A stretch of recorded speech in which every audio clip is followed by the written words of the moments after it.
Okay, let's get started. Hello, everyone, and thank you for joining us for the Amherstburg Freedom Museum's Black History Series presentation, a panel discussion titled Hidden Figures at Canadian Births, 1800 to 1960, the Herstory of Black Midwives. Today's panelists are Dr. Karen Flynn, Dr. Karline Wilson-Mitchell, PhD candidate Hirut Melaku, and PhD candidate Cyrus Sundar Singh. Dr. Karen Flynn is an associate professor in the Department of Gender and Women's Studies at the University of Illinois, Urbana-Champaign. She is also an associate chair for the Department of Gender and Women's Studies. Dr. Flynn received her PhD in Women's Studies from York University in 2003 and is the author of the award-winning book Moving Beyond Borders, Black Canadian and Caribbean Women in the African Canadian Diaspora. She recently served as a guest editor for a special issue on race, racism, and nursing for the UK Association for the History of Nursing. Dr. Flynn is also in the process of completing her second book project, tentatively titled The Black Pacific, the African Diaspora in East Asia. Dr. Karline Wilson-Mitchell has been practicing midwifery since 1992 and has been on the midwifery education program faculty at Ryerson University since 2008 and a director since 2008. She is passionate about reproductive justice that informs midwifery education, practice, and global partnerships. Her scholarship explores the skills and infrastructures necessary to diversify the midwifery workforce and explores strategies that facilitate equitable and inclusive work environments for midwives and vulnerable populations. Her goal is to promote resilience in vulnerable midwifery students. Yes. Karline has worked as a midwife, educator, global leadership trainer, and curriculum developer in the US, Canada, Jamaica, South Sudan, Tanzania, and Burundi.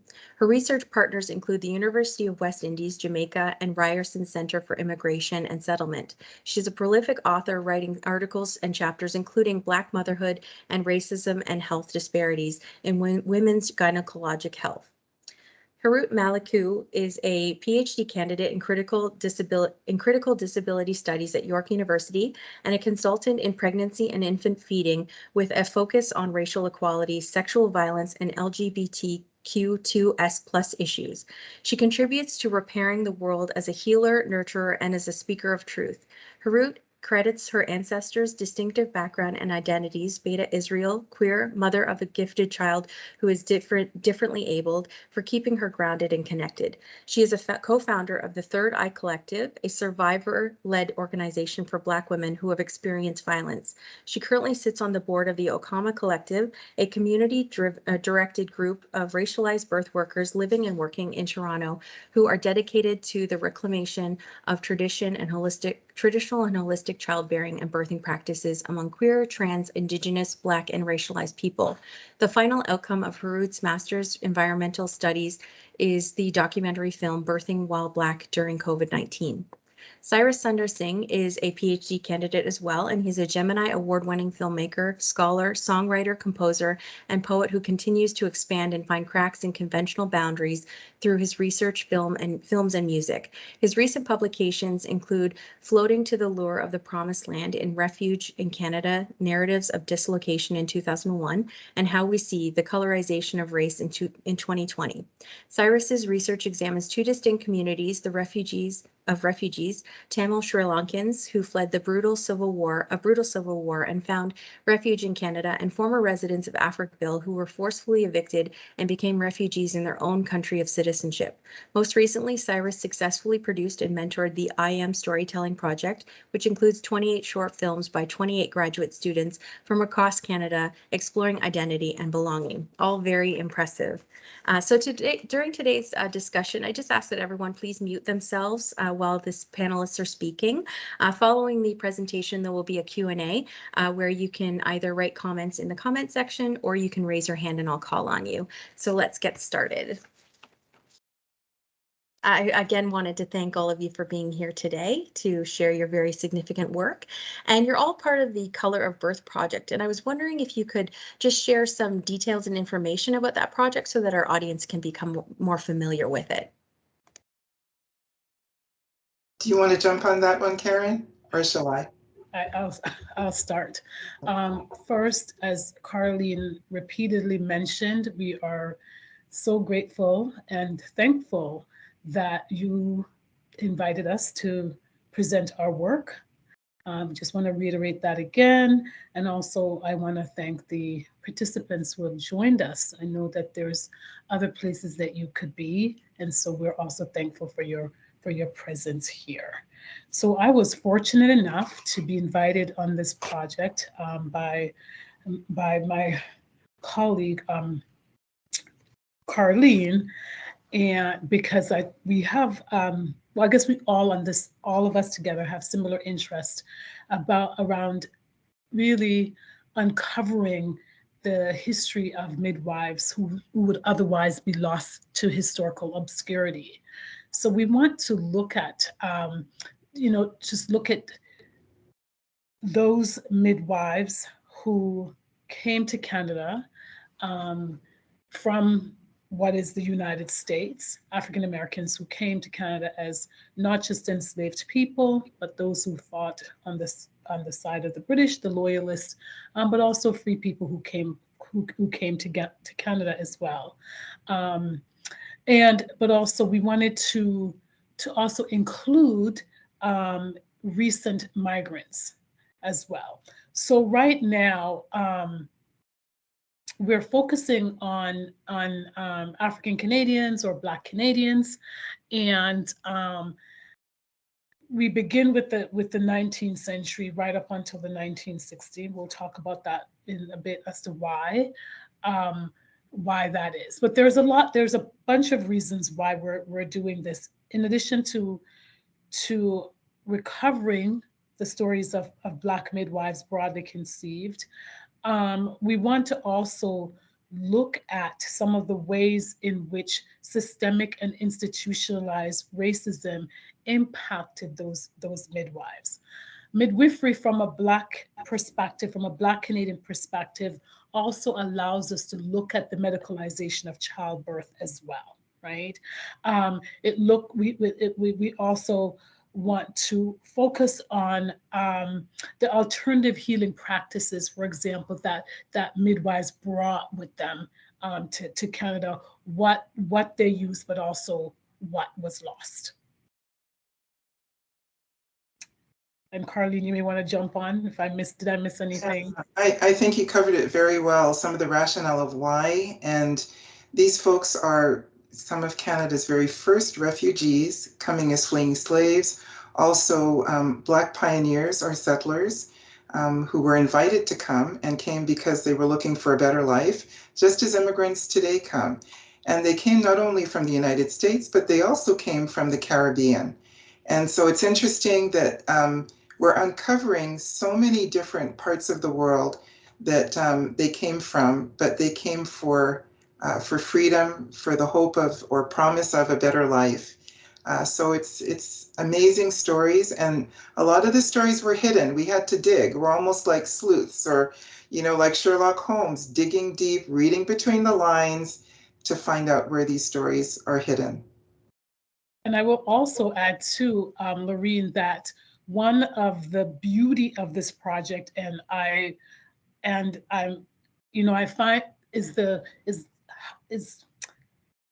I give Karline a lot of credit for how she's very invested in this being a collaborative project. So there's that component as well. So there's an intellectual piece, if you will, but there's also that component as well in terms of us working collaboratively, but also the students bringing a diverse group of people into this project as well in order to get this work done. So this politics of inclusion that I think is really significant, and that's what I really admire that about Karline. Like, she's insisting the students have to be involved. The students have to be involved in a way that is really admirable. So there's these multiple objectives that I just want to also share that as well. I think it's amazing that it's kind of as you said, it's such a broad project and so many people involved. And I think that it's amazing that you're allowing students to be a part of this as well, because they're the ones who are going to be carrying this on into the future as well. So, again, I'm so grateful for the work that you're doing. And you discussed the time period that you are looking at, 1800 to 1960. Can you explain why you chose that? And you also touched upon who these first Black midwives were, Black settlers, but also enslaved women as well. Can you expand a little bit more on that and talk about their lives as well? Well, we chose the last 8 generations. It was important for us to include the generation of slaves who perhaps got the assistance of Harriet Tubman to escape from Alabama, Montana, Maryland. We know that there are stories of Black settlers that were in Alberta, Saskatchewan, even British Columbia, who came because Canada needed to be developed, and so the colonial powers that were at the time were advertising and welcoming people to come. So they came, they left. Some of them were landowners, farmers, ranchers. They left their property because of the racism, the discrimination they were experiencing, to try to pursue a better world. So some it was slavery, some it was 1800s, early 1900s, looking for a better land to settle, to they were very much involved in agriculture and ranching, and it was not just in Ontario, but it was in Ontario, it was in the prairies. We have a lot of stories of Montana, Black settlers crossing over the border to come to the prairies, and then a large number were slaves. So we're talking about abolition of slavery 1834 in Canada. Anytime before that, these were slaves fleeing for their lives and hopefully would find freedom as soon as they hit, for example, St. Catharines in Ontario. And that's where Harriet Tubman actually settled with her first home there and brought her parents there. But they also went as far east as Nova Scotia and New Brunswick. And so we find settlements there, Africville, Preston, and so on. And we know that they lived very segregated lives, so that even though they were coming to be free people, freedom from slavery after 1834, there are specific segregation laws that excluded them from schools, from a livelihood, from the hospitals, from working in the hospitals. So even though they came with skills, some of them learned by apprentice model, or some of them learned by being some of the earliest immigrants from the Caribbean, from Grenada, from Jamaica. These were UK, British trained midwives in the late 1800s, early 1900s, who were qualified to work as midwives, as nurses. But once they got to Canada, they were excluded from practicing midwifery, interestingly enough, unlike their UK white counterparts who were European. So why? Because the last 5 generations since the abolition of slavery in Canada, we're curious to know if our social position has changed. Has our value to society, our ability to practice some of our traditional ceremonial ancestral ways of knowing, has that changed? Are we still being excluded in any way? So that's why we're interested in the 1800s to about 1960, the baby boomer generation. And I think that that's another reason why your project is so significant, because you're addressing, I mean, unfortunately, there are these myths that exist in Canadian history that we didn't have segregation and we didn't and don't have racism, but those are 2 major problems that need to be addressed, but often get swept under the rug because people are uncomfortable about it. So I think it's really important that you are talking about that in your work, because I think not enough Canadians know about this part of our history. It's something that definitely needs to be addressed. And I was wondering if you could also speak to why, I mean, you'd mentioned that the research process can be quite difficult to find the information, but the information is there. I'm just wondering why you think that this history is so underrepresented and why more people don't know about it. I think it's underrepresented. Maybe Cyrus can talk a little bit about that, because they are hidden. It's just like that movie that we've, seen recently about the engineers and space scientists and computer scientists that got the space program growing, very few people knew they were Black females, and very few people knew that there were Black settlers or even women here. Oh, I think you're muted, Sure. Cyrus. There you go. Can you hear me now? Yes. Okay, good. Great. Welcome and thank you for having us here. So I'm just going to kind of do this idea of intersections, right? Because I come from the arts, I come from scholarship, but more, you know, I basically, my connection to the history of Black culture in Canada is through music, right? So I grew up playing, you know, I toured playing a lot of music, and I played with a lot of people who were from these communities that I didn't know about.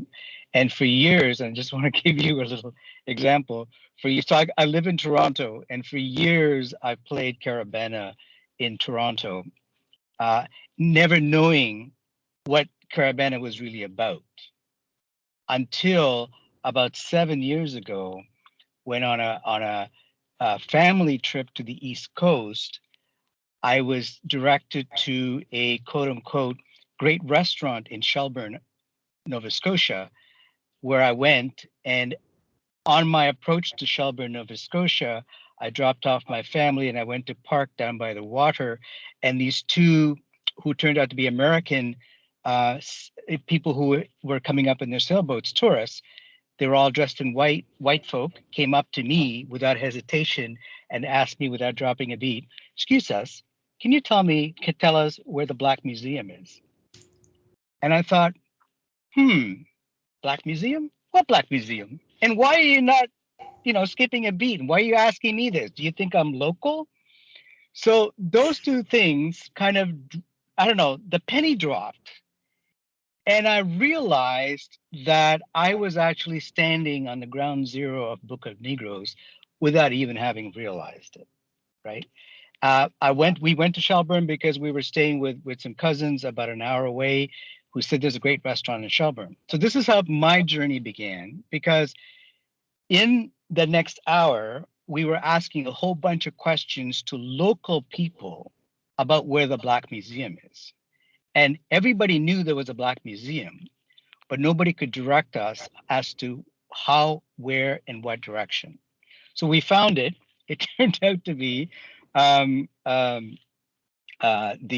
the small schoolhouse museum that was in Birchtown, which is about 2 kilometers outside of Shelburne, right, Nova Scotia. And so we went to Birchtown, and I remember walking into this beautiful small schoolhouse space that was a museum. And the first thing that hit me was this painting that I had seen in the front, one of the front pages of the Book of Negroes, which was it was a painting of the ships that are arriving in Sierra Leone, bearing those people from here, from Canada, who were going back, and there were other ships who were carrying slaves that were returning, right?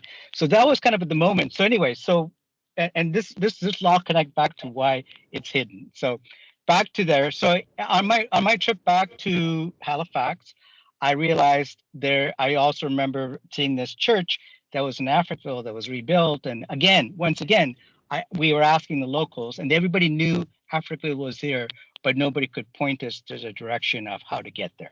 Okay, so, and to this day, there is no bus stop, there is no transit from downtown Halifax to Africville. So coming back to this idea that why isn't this known? A good question, right? So part of my work was in kind of digging through all of this stuff, not anything to do with Midwives of Color, but this is aside from it. And so my circle in digging through unearths all these stories, and then you come back and you realize, oh my goodness, even the people that I've been working with don't understand that there was a Black history. And not only there's a Black history, but it goes back even farther than the French, or as old as the French. So you realize it's the idea of the hiding or the hidden history isn't that it is hidden, right? It is that there's a conscious effort to not want to know about it. I'll pause there. I think what you're saying is just so telling, Cyrus, that there is neglect. There is no retelling of the stories. There is no one to tell the story to those who might even be interested in listening. So some of it is lost, but some of it is actually stolen. Is it sort of a conspiratorial type of stealing? Because if you know this kind of information, if you know that you had these amazing knowledge keepers and ancestors, would you want to hold more power, decision-making agency? If our health state today and our poor health state and the stresses that we go through could in some way be assisted or mitigated by some of these pieces of knowledge, is that something that folks don't want to see happen? Don't want to see some of these inequities righted, and to see the hierarchies removed? And so you wonder, why are some of these stories not in history books? Why are they not valued enough? Why do we have to dig through old newspapers, old magazines, old flyers or posters?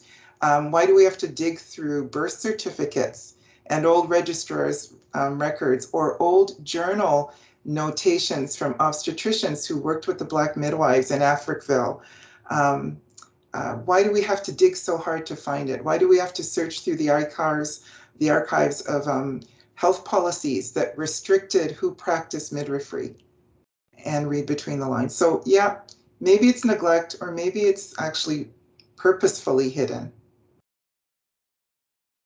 And I have to add that that's something that, I mean, here in Essex County and areas surrounding that as well, there's so much history. I mean, we have such a long history of the Underground Railroad and Black settlement here in this area. There are descendants of the Underground Railroad who still live in this area, and other Black communities as well, the Caribbean, African population as well too, that often remain hidden as well too. But I just wish so much that people would understand the rich history that we have here as well, and the so many different aspects of the history that exists. Black history is just not this it's not this one theme. There are so many aspects: gender, midwifery, as you're talking about, military history. There's so many different aspects of it that I think more people need to learn about. So, so yes, I echo what you said as well. Although you said it much better than I did. But I also wanted to know about kind of connecting the past and the present as well, and talking about the experiences of midwives and what challenges that they did face and currently face. And I was thinking in terms of not just midwifery, but also, Hirut, you talk about you're a consultant in pregnancy as well. So some of the barriers that are faced, not only of past midwives, but also women in the healthcare field today.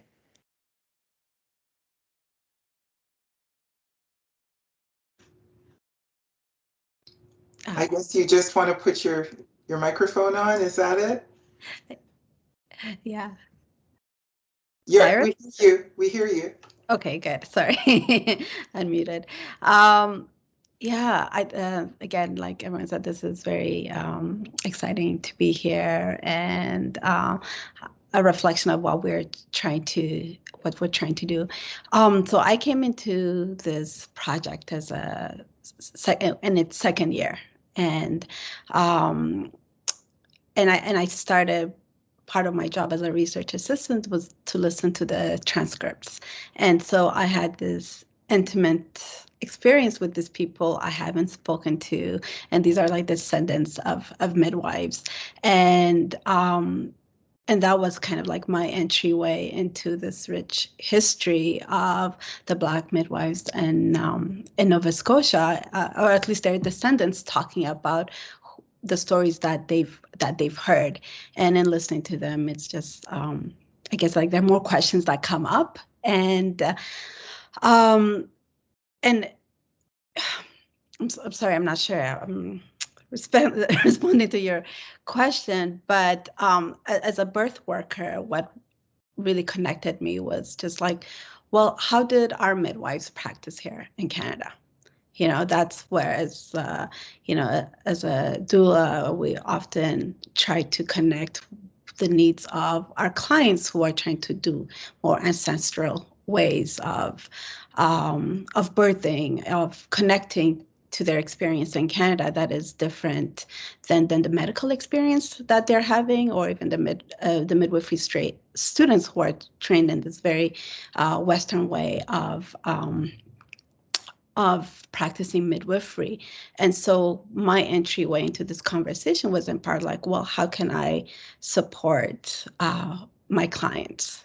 And so there wasn't that much details that I was able to get. It's still, I think, a big question as to like, how did they actually, the details of what are some of the traditional ways and knowledge. I think that's one part that we're still trying to dig. There's a lot of similarities in terms of like working really, really hard and not being recognized by other health workers, or the systemic racism that they had to confront. And so that echoes a lot the experience of the midwives I work alongside with. And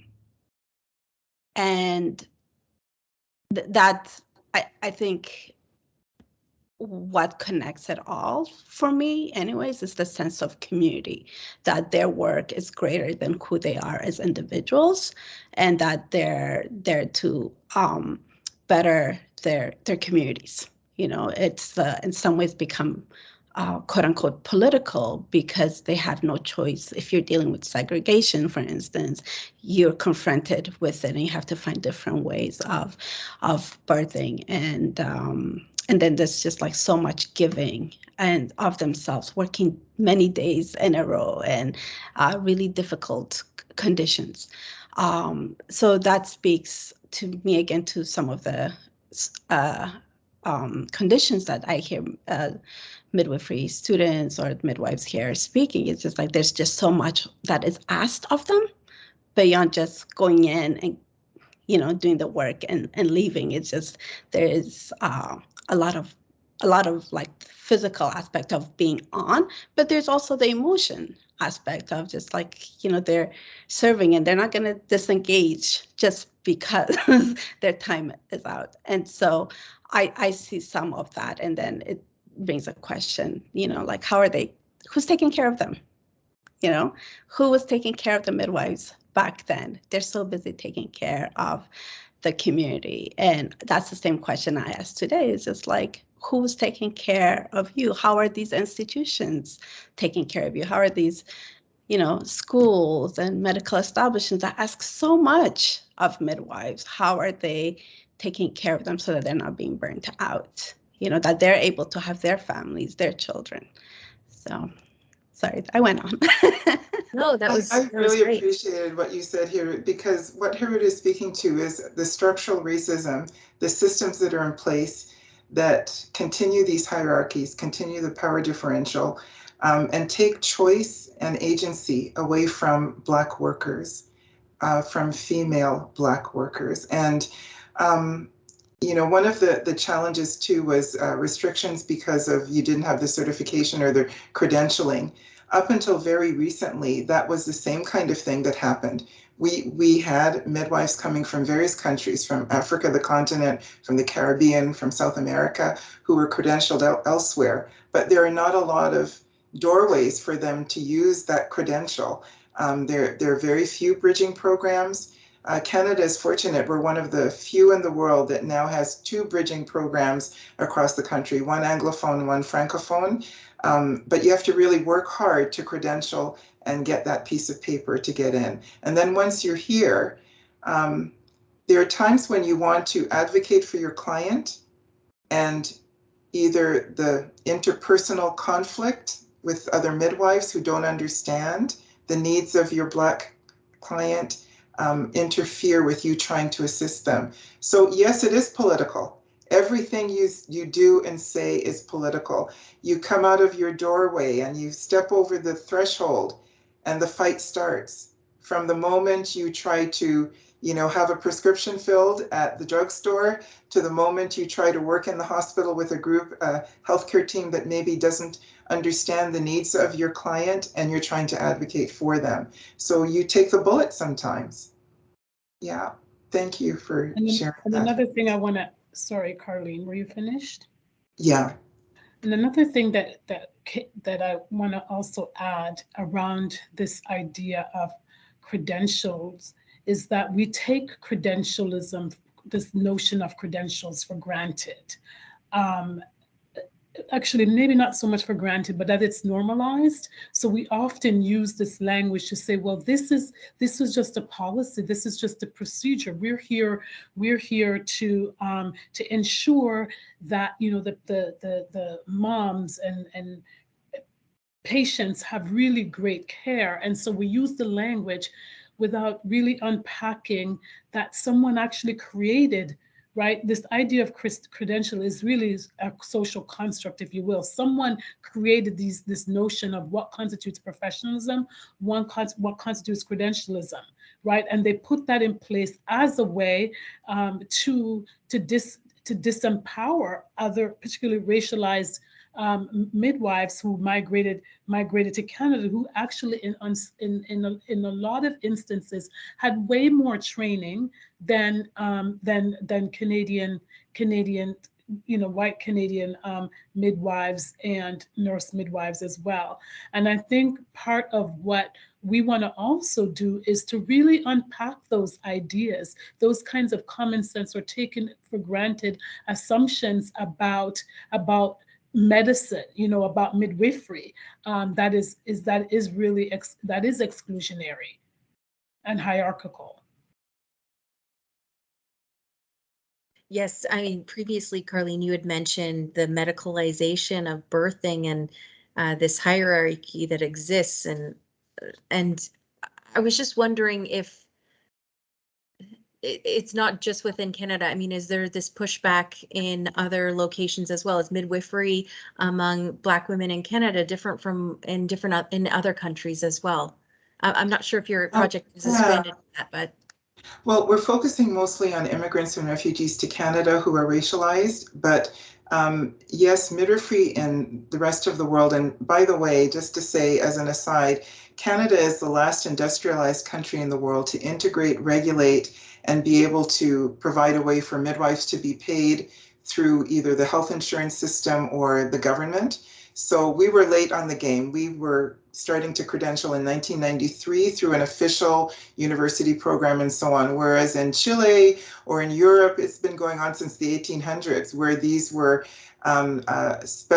specially trained and regulated professions that were part of, integrated into the healthcare system, rather than practicing illegally outside of the healthcare system. So we're late on the game, but the few tenets of meeting the needs of the pregnant person and their family and the newborn for maybe the first couple of months of life are very common across the world. Some parts of the world have a wider scope, and they also do well woman GYN care or gendered-based care.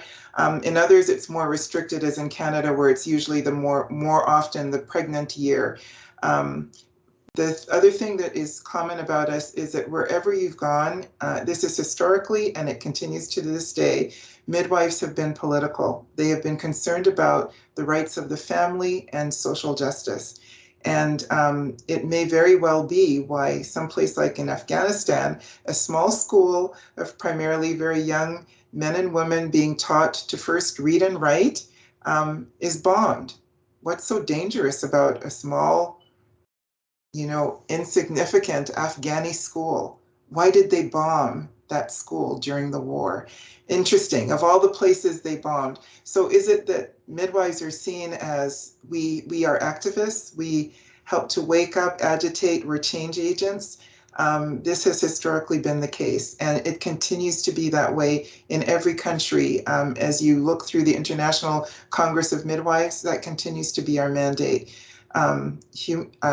Reproductive and health and rights is very important to us.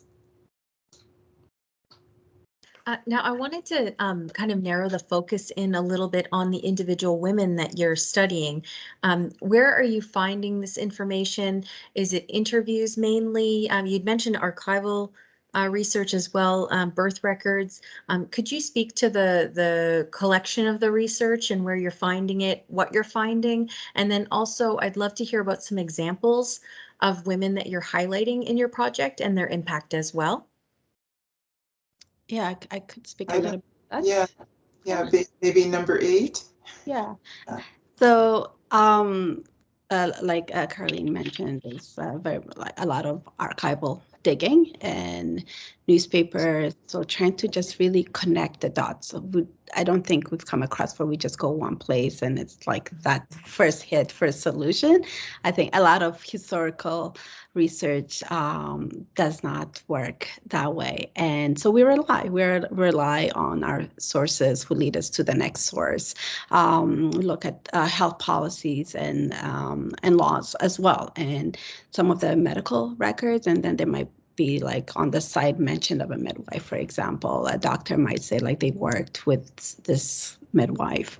Looking through journals, and then there's family records. You know, so as I mentioned, like the interviews that I was listening to are from the descendants of these phenomenal midwives. And so, you know, you're not going to get the full story when you listen to one person, but then when you're speaking to different people, you start to notice similar themes that come up.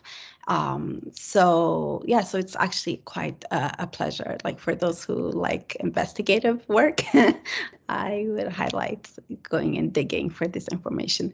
Karline, maybe you can mention some of the people that have come up. My memory is not as sharp. Actually, Well, if it's before okay. that, sorry, Karline, maybe we can also talk about what the artifacts, right, as well, that we, you know, we can use artifacts to sort of to imagine to imagine the lives of the midwives, right? So I don't know if Karline wants to speak to that as well, or Cyrus.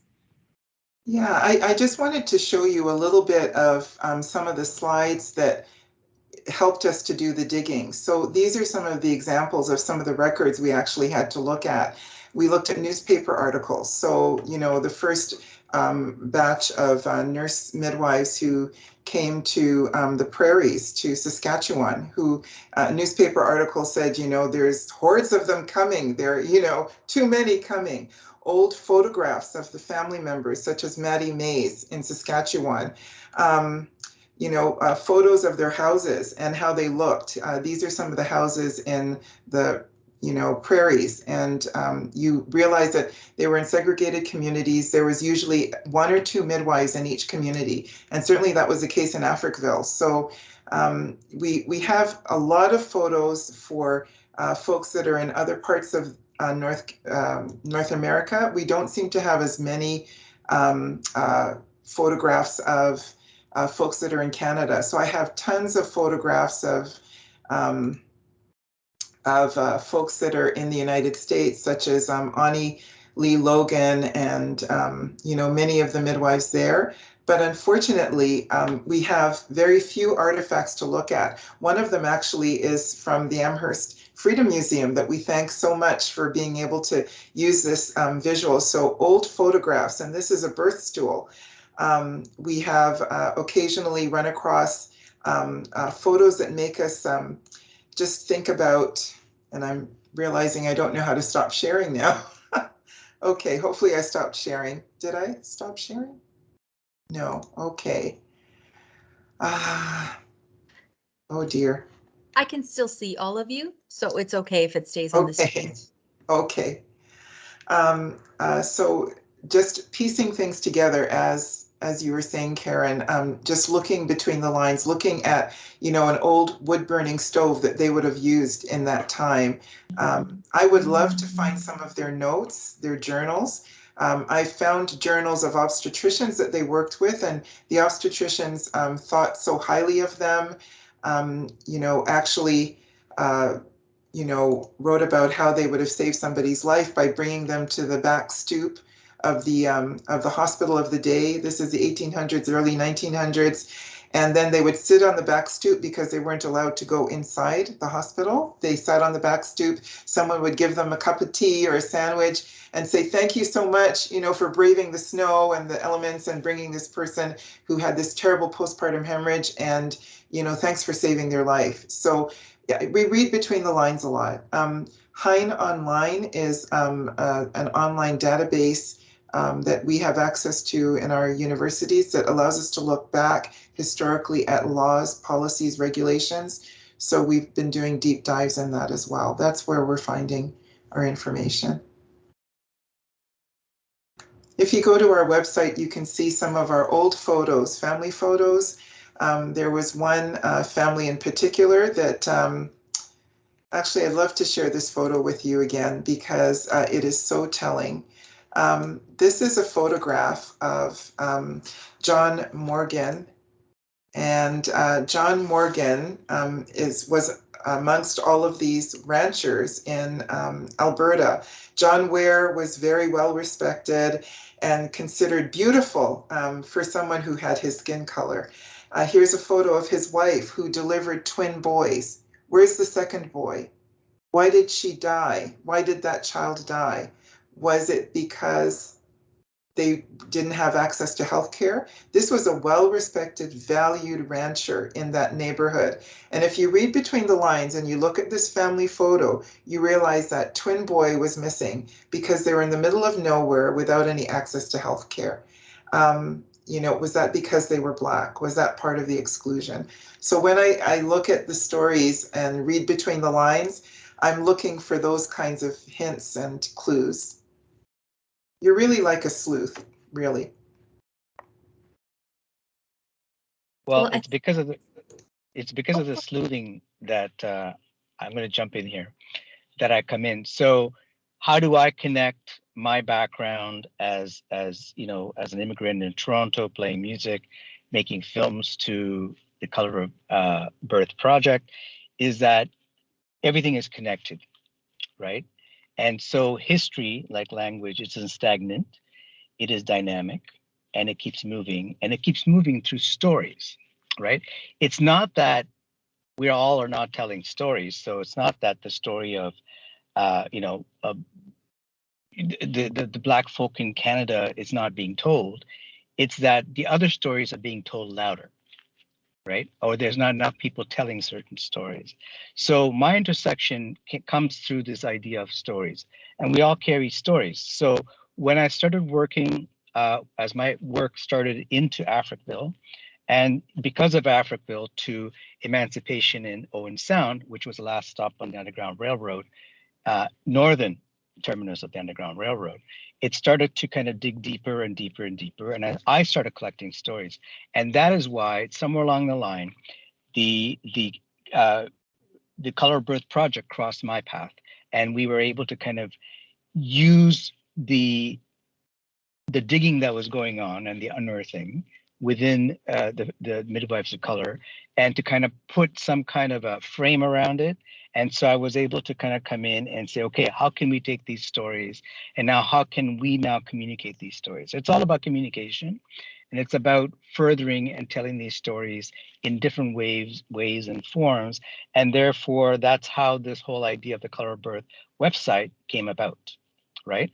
So it's a way of getting all those multidisciplines together and to try and bring all of those ideas in.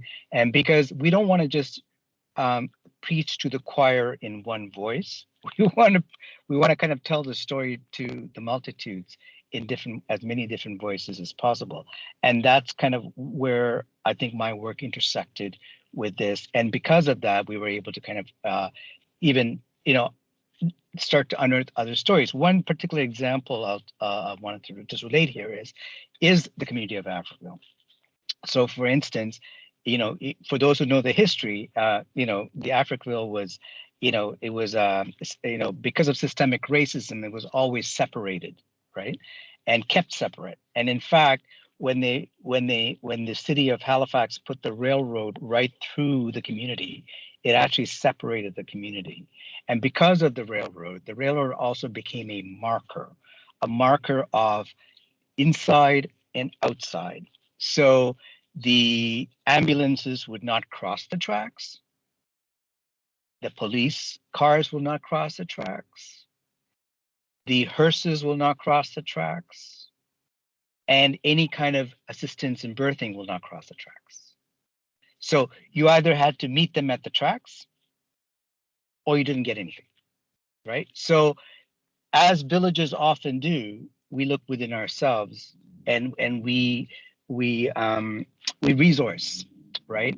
And so I was born and raised in India. I come from an extended family living situations where, you know, we were a village of people. And so the idea of midwifery was very, even though I didn't know midwives per se, the idea that, you know, people were born at home and birthed at home and you know, whatever was needed to be done, the aunties, you know, all those aunties are gathered around and did whatever. It was very familiar to me. And that is part of why I think it was kind of an easy way to kind of understand, and it's a learning.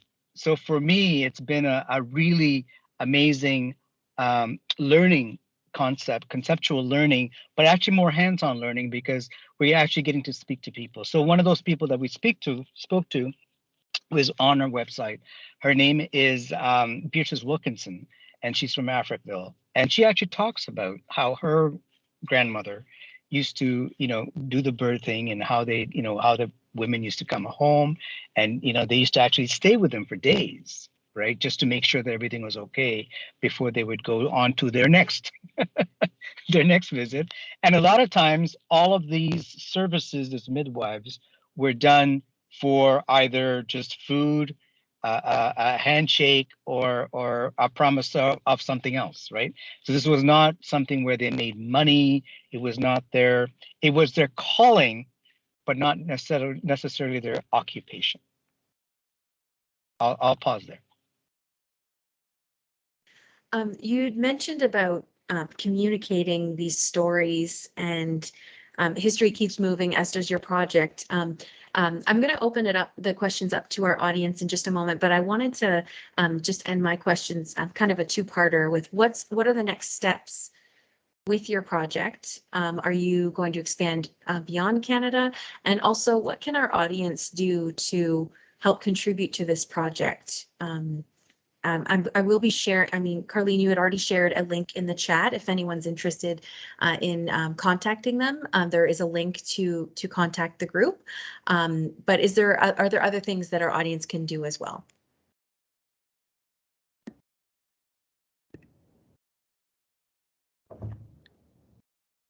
Karline, we can't hear you.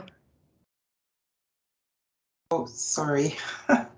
Keep forgetting about that. We'll hope that you help us to dig for the stories. You may have some leads for us. It's, as I said, just like being a sleuth. We go based on leads to look for more stories, more storytellers. And so if you have any leads, if you maybe are from a family who is maybe East Asian, South Asian, Middle Eastern, Africa, the African diaspora, and you hold stories, or there's somebody in your family or your community that holds stories of either being birthed by a midwife or hearing stories of midwives who birthed their parents or grandparents or cousins, please share them. Our next steps are to look at the Japanese Canadian population. Dr. Pam Sujaman has done a tremendous amount of research in that community, particularly of those who were segregated in internment camps during the Second World War. And those populations did have midwives who attended their births. And once again, the stories are hidden. Where are they? What happened to them? How valuable were they? What kind of traditions did they bring to the Japanese Canadian community? Also, South Asian families, particularly those who were laborers on the Canada Railway in British Columbia or in different parts of Alberta. And so we're looking at all the other different families and communities of color, but you know, it's sort of ideal when somebody comes to us with a story and then we can take it from there. But the first arm is going to be focusing on the African diaspora. We are more concerned about Canadian immigrants and refugees. That's where our funding comes from SHRC and from the Association of Ontario Midwives, which we're very grateful for their grant and the many grants we've gotten from our university here. We have been calling X University. Ryerson University is going through a name change just to honor our Indigenous brethren and caretakers of the land. But you know, that's our focus right now. There are many, many other stories in other countries, but they actually have told their stories better than we've told ours. And they've published their stories in those other countries much better than we have ours. So we're starting here in Canada first. I just put that in the chat, you know, the link to connect to a Google form. And if you'd also like to just visit The Color of Birth, we're going to be launching our gallery, our grand reveal, no pun intended, will be coming up soon this summer. It's in progress right now. You'll get a chance to see the interview of Beatrice that we were so grateful that you were able to capture, Cyrus, and certainly look out for us in any other presentations. This was just a tiny taster for today. And if there's any other items you want us to share, the museum, just please pass it on to us. We'd be happy to help promote the grand opening of your project. I just wanted to add to what Karline has said, that it's the way that you could also help is it doesn't have to be through text and specific knowledge. If you have images, sounds, found out through their digging that like one of the midwives used to put together these creams that passed on down the family line. So, you know, so there are different ways that you might actually have information without it knowing the full story. So if there's a connection of any way to telling something about how the midwives practice, that would really be helpful. And who they were as human beings, you know, as family members. I think that's a key part of the stories that we also want to tell. Like, who are they? We really try. Oh, sorry, go ahead. And I think an important part of the story that we want to tell are the multiple and varied ways that these midwives resist the various forms of oppression that they face as well. Because you mentioned earlier, Lorene, about this sort of a level of what I think is partly amnesia, partly denial around Canadian history, and this idea that unlike our neighbors to the south or the north or wherever the US is located, even though I'm sitting right here on Indigenous people land, right? That somehow, somehow we have done it better in Canada. We are better than our next door neighbors. And I often wonder, sometimes I wish that we weren't so close to the US so we didn't have someone to compare ourselves to, because by pointing fingers to the south, right, we don't necessarily look at the kinds of ways in which oppression, racism manifested itself in Canada, right? And in terms of segregation, and when I tell people, well, yeah, the last, or even slavery, right? We haven't reconciled the fact that we had slavery on Canadian soil. The last segregated school closed in 1963 in Ontario, and these are the things that people just like, what? Oh, yes, it wasn't de jure segregation, but it existed. So I think we wanna really emphasize the multiple and varied ways, right? That midwives, against all the odds, really cared for their communities in ways that that we fully have yet to really grasp and understand. And I guess the audience will now ask us questions. Yeah, I'd love to have the audience respond, because we're doing this for you, for midwives, for midwifery students who really are the ones who caused the genesis of this project. We're doing it for your children. And in fact, we have a children's portion of our gallery that is going to be specially designed for children. We want this to be part of the Canadian archives. So we've done it for everybody everywhere. This is our gift, and our hope that you'll get stories of resilience, not just stories of suffering, but you'll be inspired. we are fighters, we are winners, we're here to stay. So questions, anyone? Comments? We have a question in the comment section, which I'll read to you. There are a lot of connections between Indigenous peoples and peoples of color in the Underground Railroad, slavery, etc. Do you see these connections in medicine and midwifery as well? Were there Black midwives working in segregated Indian hospitals, for instance, or could they not get credentials to practice medicine in these spaces? It's interesting you should mention that. There are so many ancestral ties between the Indigenous people of Africa and the Indigenous people of Turtle Island. In fact, there are those who share both ancestries, who live in Toronto, who are in my program as students, who I meet throughout my travels in North America. And so there were a lot of ties. There was intermarriage. I didn't really get a lot of stories in Canada, but I've gotten a lot of stories from the United States of Black midwives who've worked with Indigenous populations and were well accepted and trusted. There are also a lot of similarities in our concepts of time and place being important in terms of community and where you are positioned.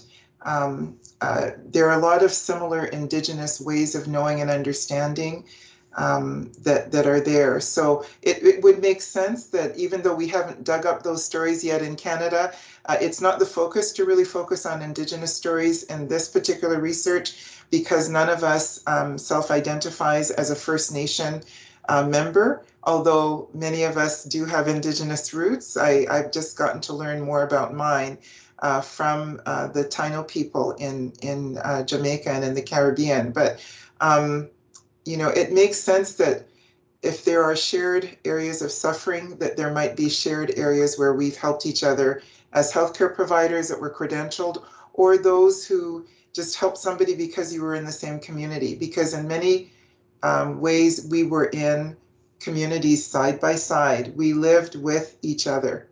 So I can see that so much in the Mi'kmaq communities in Nova Scotia, for sure. Before I read the next question, did anyone have anything further to add to that? Or are we okay for me to move to the next question? Okay, do you foresee any current midwives offering courses or workshops to student midwives or other birth workers like doulas to teach them our traditions that have been hidden? That's a powerful question. Were you listening when I was thinking last night? We have a desire, especially at our university, the students have a strong desire to have an Afrocentric childbearing course that speaks to health disparities and health equity, and also speaks to history, ways of knowing, traditions. I also know that there are other organizations such as Mommy Monitor that works in the community and has worked very extensively during COVID to just try to support with doulas, with prenatal education, with lactation support. And then maybe Hirut can speak a little bit more about the work that she's doing, because she's certainly on the front lines. Yeah, I think there is no one method, one tradition, way of teaching, because we just come from different parts. Like when I think of my experience, as being born in Ethiopia, but growing up in Canada, like I'm looking, even having my parents close by, and I'm seeking direct information, and I don't really have that knowledge. It's like, so it's there's a I think we have to reset our mind to a certain extent as to like, what would we be teaching, right? I think some of the stuff that came up during the interviews is the midwives were being taught in like Western ways as well, like throughout history. And so the information that we gather, we also have to filter out, like, what is specific to their origin, wherever they might have come from, and what is it actually Western education around what midwifery care would look like. I think like the community has to figure out, like, what is it that we want to know? What is the connection that we want to have access to? What are, but I don't think there's a uniform way of understanding and connecting. It's very individual and a patchwork. Unfortunately, I think that's kind of like the piece that I'm making with when people ask, like, well, what can we learn? Like, we're learning a lot from African American midwives and African American women, because there seems to be a stronger story there, but that doesn't really reflect my experience and those of, you know, being in the diaspora and Canada. So yeah, it's ambitious, the goal, but I think we could do it in different ways, and in a way that echoes the need of that particular community, wherever it is that they are located. Whether, like, the story of Toronto will be very different than the story of in Montreal with a large Haitian community, for example. And so once we understand that, I think we could really make headways. You know, there is sorry.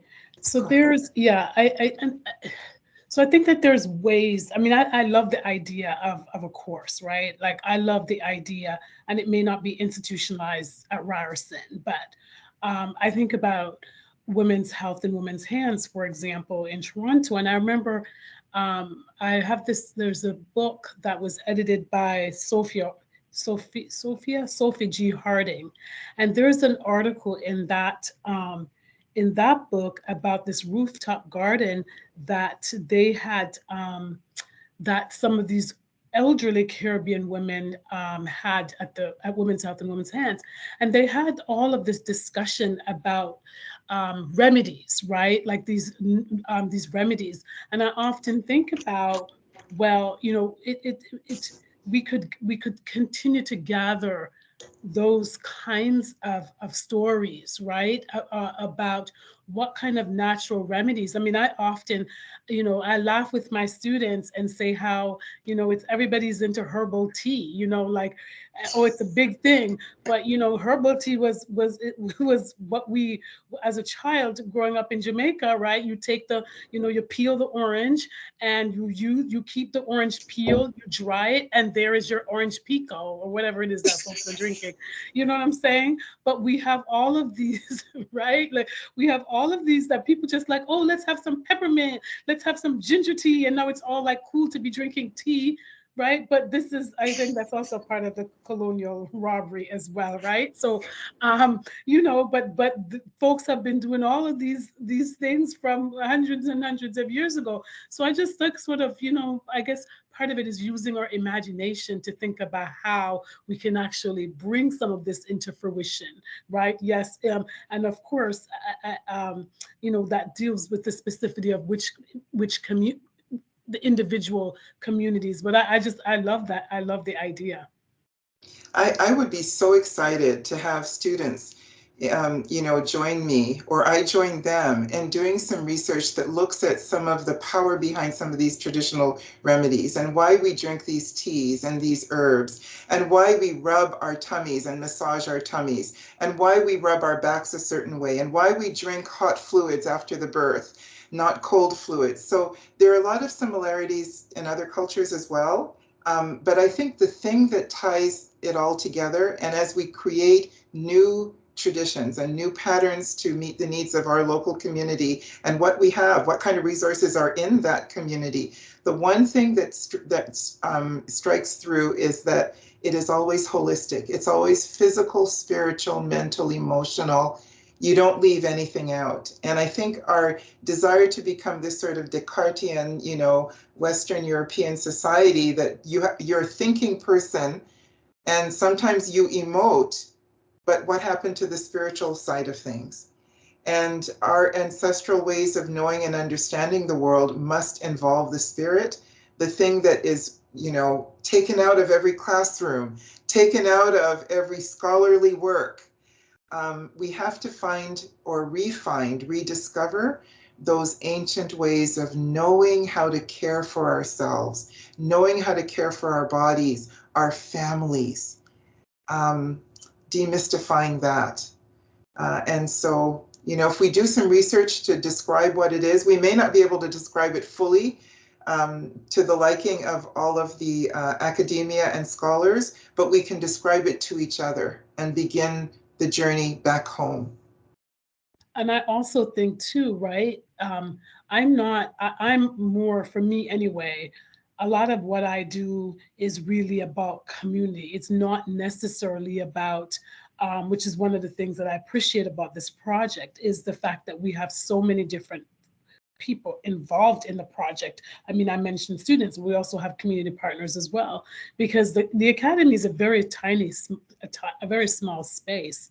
And so, you know, our focus, yes, the publishing, obviously, but having, I feel like for our project, we have a much broader audience than a very limited academic audience, which is why we're here with Amherstburg Museum too.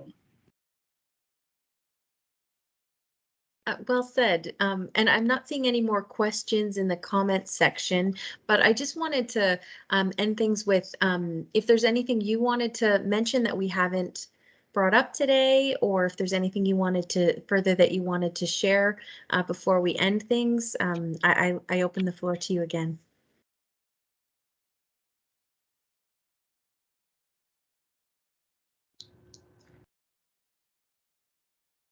Okay, then we can just end things there. I'm glad that we've covered everything then that's great. If I may just add one thing. Yep. As a closing, I just wanted to tell you that one of the greatest ways, because as a documentary filmmaker, people always say, well, how do you get people to talk? I always say hello. That's the best way to get people to talk. So each one of us is carrying stories, and unless we ask, they're not going to tell. So if you know, or if you suspect there's a story hidden in that person sitting beside you, or that person you walked, you saw a couple of days ago, ask, right? Ask them to tell you, and they will. And then that's what opens up another thing and another thing, and before you know it, right, we're sitting on another story, and we've uncovered something else, and that's how it starts. So knock on the door or say hello. I got to run, so it's been great. Thank you very much for having us. Bye-bye. Thank you so much. And for everyone watching, again, the link to contact is in the chat, and we'll also be sharing it on our Facebook page and our website as well, along with the recording of this presentation, so people can share it and watch it again. And I again wanted to thank so much our presenters today.